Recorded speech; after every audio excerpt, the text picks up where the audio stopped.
Well, first up tonight, southern Colorado is under a red flag warning. Already, several small fires have sparked. This morning, a small grass fire broke out near I-25 and Mesa Ridge in Fountain. And a much bigger fire started over the weekend at Fort Carson. That fire burned about 700 acres. Authorities want to prevent bigger fires by keeping you alert. KRDO News Channel 13, Scott Harrison is live in Colorado Springs at one of many places where the weeds and grasses are high and dry. And Scott, you've been finding out what's made this late summer and early fall a little bit different this year.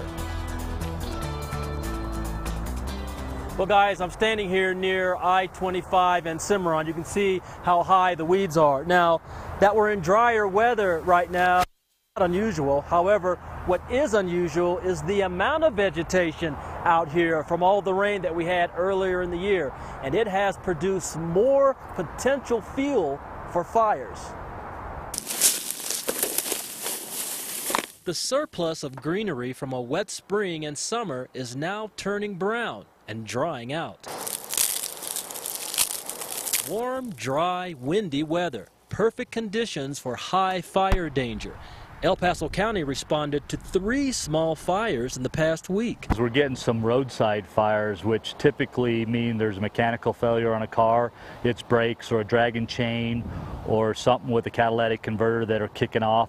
El Paso County recently moved its wildland fire operations here to its Emergency Services Center off I-25 and Fillmore.